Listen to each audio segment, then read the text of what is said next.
Uma verdade que poucos conseguem absorver a importância é que a teoria textual, o estudo do texto, melhor dizendo, é fundamental para uma compreensão e interpretação correta de um texto. Existem inúmeros casos em que chegamos com muito mais facilidade a uma resposta se conhecermos a identidade do texto. E é por isso que eu quero que você venha comigo para continuarmos essa jornada juntos.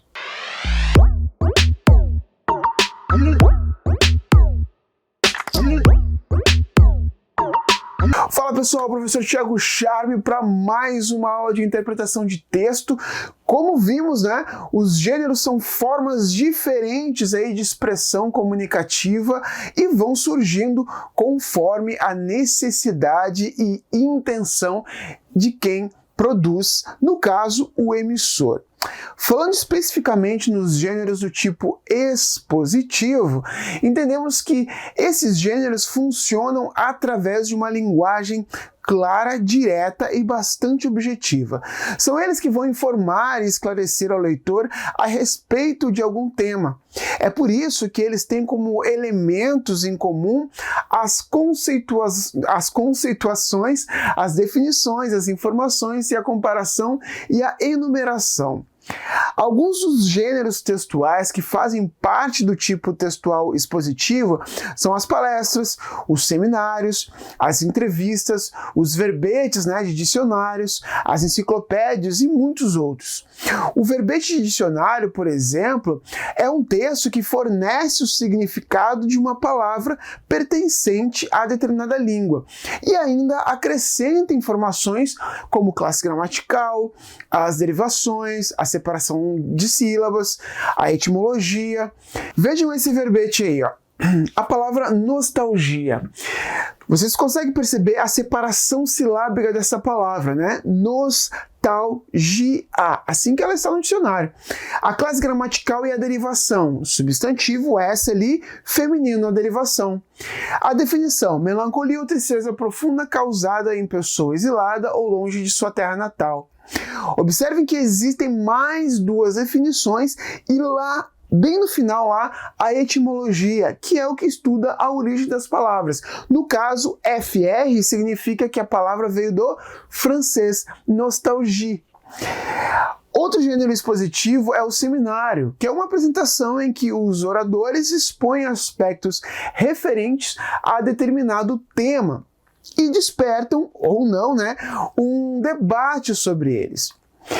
Bom, em relação aos gêneros dissertativos, eles analisam e discorrem aí sobre determinado aspecto da realidade, destacando um ponto de vista sobre o tema abordado e defendendo esse tema com base aí em argumentos bastante sólidos. Para facilitar a elaboração dessa estrutura, o tipo textual dissertativo, ele ampara-se em reflexões, explicações e exposição de ideias, visando conhecer a tese inicial. Além disso, geralmente estão aí todos estruturados em introdução, desenvolvimento e conclusão.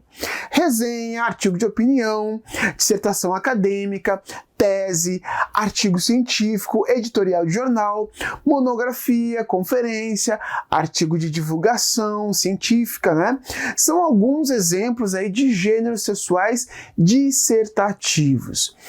A resenha, por exemplo, ela tem um caráter expositivo e argumentativo, dependendo aí do tipo, se for uma resenha descritiva, ela vai ser expositiva.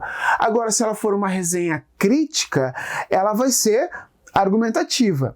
Então a resenha ela é uma descrição de uma obra, Pode ser um livro, um filme, um jogo ou de um evento cultural, vamos supor. Então ela apresenta aqui, analisa e opina sobre o objeto em questão, convidando ou até desencorajando o leitor a conhecê-lo. A resenha é um gênero bem comum aí em provas e vestibulares pelo fato de querer que o candidato ele identifique a opinião ou a exposição do autor. Um outro gênero do tipo textual dissertativo é o editorial. Nesse gênero, discute-se aqui uma questão, apresentando o ponto de vista do jornal, da empresa jornalística ou do redator-chefe. Agora, vejam só, um outro queridinho das provas é o artigo de opinião. Nele, busca-se aqui convencer o leitor em relação a uma determinada ideia. Um ponto importantíssimo aqui, pessoal, e que pega muita gente de surpresa, é que o autor do artigo de opinião não representa o ponto de vista do veículo que publica o texto. Além disso, é frequente o uso da primeira pessoa do singular, marcando o posicionamento individual do autor do artigo de opinião, ou, nós podemos chamar de articulista, que é quem escreve o artigo.